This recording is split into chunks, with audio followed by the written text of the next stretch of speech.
Hi, I'm Virginia from Right Clinic, and I've been a medical writer and content creator since 2020. So in this video, we're going to go through how to prepare for 2025 so that you can hit the ground running when the clocks turn midnight on the 1st of January. No, I'm not serious about that. Just so that you have a plan going into the new year if you want 2025 to be your year where you become a medical writer or you start to level up your business as a medical writer, or you finally ask for that promotion, or you switch careers to become a medical writer, and maybe you want to start working from home. So here's what I would do to prepare for 2025. So the first thing I would do is make sure that I collect a list of client names that I want to work with.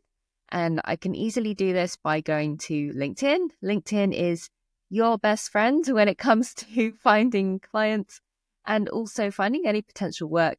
And that doesn't mean you need to connect directly with a potential client. You can actually start getting to know other medical writers. And then through them, they might have too much work that they can't do. And then if they are familiar with you and you have a good relationship and they know what kind of stuff you do, then they might refer that work on to you. And I'm always super grateful for work that comes to me in that way. And generally, if people send me something and I can't do it, I always try to respond immediately. So I don't try to figure out how to do it or think about it too long, because usually they want to know quickly from you, so then they can pass that on to the client and then either connect you, or they can tell the client, I've reached out to other people and they're not available, or something like that. And then that means that your medical writer friends can get on with their life and the client can go on and find someone else or contact you if you are ready to do that work with them. So the second thing that I would do is make sure that my finances are in order. So any invoices that haven't got paid yet, I need to chase those up, as that is really important for tax years. So if you have a split tax year, so you send an invoice, for example, in 2024, but they don't pay you until 2025, you might want to ask your financial advisor or your accountant if that money counts towards your 2024 financial year or your 2025 financial year. So for me, when I send an invoice in 2024, if it gets paid in 2025, then that money is taxed in the 2025 year. So I actually have 2 tax years. So I do file taxes in the UK and I file taxes in Germany. So the UK tax year is from April to April and the German tax year is from January to December. So that's confusing. And yes, I do taxes twice a year, but it means that I'm paying taxes in the right locations as well. So that just is part of being an international medical writer. So the third thing I would do is make sure that I have some content planned for social media. So what am I going to be posting on LinkedIn, for example, if that's your main social media platform? It is mine. I definitely recommend you make it your main social media platform if it's not already, because there are people who are looking to work with other people.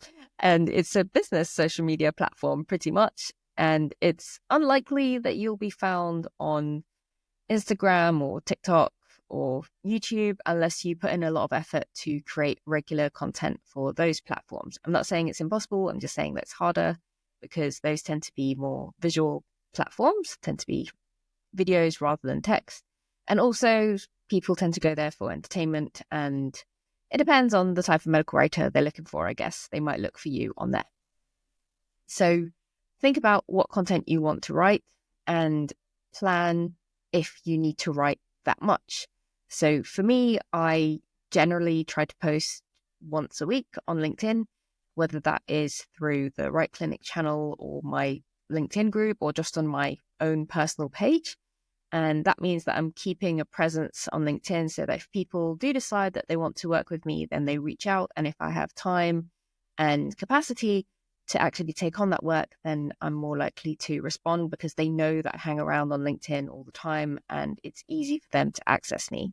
And recently, a client that I worked with a whole year ago reached out to me and we did some work together. And that was pretty cool because they'd been watching my LinkedIn for the whole past year. And they actually mentioned saying, oh, we really like your LinkedIn and we've seen your follower count go up and stuff like that. So people notice when you celebrate milestones like, 8,000 followers or something like that.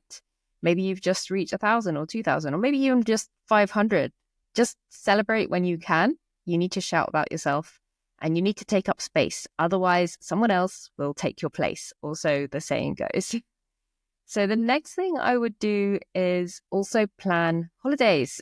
So if you know you are going to be away for a certain period of time, so for example, I'm planning to go away sometime in May or June, and I also know that I have some travel coming up in January, and this all means that I can start blocking out parts of my calendar where I know I'm not going to be working or I won't be able to take a meeting and stuff like that.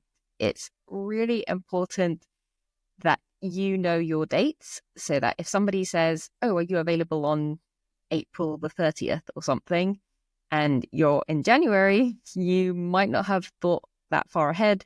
And then you're going to take longer to respond to them, or you're going to wait to see what happens, which isn't great because it means there's a lot of uncertainty. It also makes you look unorganized. So if you definitely know when you're taking your holidays or when you're not going to be working, block out that time in your calendar and make sure that you communicate that clearly to people. So I know there are some people who will not get enough work next year, and then they will decide to move their holidays around because they'll be planning on getting a certain amount of work, and then they might need to move that holiday because a client wants to move the deadline or something like that. But you should also try and avoid doing that because you do need a break. And the next thing I would recommend you do is to think about what you are going to do in terms of developing your skills. So if you are a medical writer, then you know that AI exists. And you also know that maybe you want to try different types of medical writing. So if you want to try medical copywriting, or if you want to go more into the regulatory writing route, or maybe you want to start creating health content for the public and patients and educational content, then there are resources out there. And I'll leave a link in the description box below if you want to check out the courses at Right Clinic. And you should think about upskilling. So if you stay still and you do not develop your skills as a medical writer, then you'll start to fall behind because there'll be other medical writers who do work on their self-development. And I have paid money for courses and books, and I do spend time listening to podcasts and all types of other things and webinars, and always looking for great resources online to try and upskill myself, even if it's just reading different types of materials because you want to have the flexibility between writing different styles. And I think that's always really helpful because sometimes if you're writing patient-friendly material all the time, it might be difficult for you to start writing really technical information, and vice versa. So if you're always writing technical things, you might not know the skills to write patient-friendly or low literacy, low reading grade health information. The other thing I would recommend, finally, is to have a look at other medical writers and what they are doing and find out what kind of tools they are learning to use and build your medical writing toolbox. So, for example, I've been looking for a really good citation tool, and I found one called Mendeley or Mendeley. I'm not sure how to pronounce it, but you can use that to put all of your references in, and then it will create the citations for you. I haven't actually used it yet, but at least it's on my radar. It's something that I know will make my life easier, and I would recommend you have a look at those kinds of tools and other things that can streamline your medical writing process. Because once you have a system, it also means that you're more efficient. And if you are efficient, it means you can charge more. And also you'll be able to plan your time better. So if you know that you can take on 2 or 3 clients and you're going to be really efficient, so you're going to have really good work-life balance, then that's better than knowing that you need a minimum of 5 clients, but you're kind of going to be juggling lots of different skills and styles. Then that's making your life really hard. And I would say try to make sure that you are ready and prepared for every client job that you do. And you also might want to update your portfolio. So if you've done any really good pieces of work last year, then I would definitely think about updating your portfolio at least once a year. So January is the best time to do that. So you can talk about what you've just done recently, and then this prepares you to onboard new clients who might be looking for similar work. So I hope you found this video useful, and I look forward to seeing you in 2025. I'm sure you're going to absolutely crush 2025 and have a great one. Thank you for watching, and I'll see you in the next video. Bye.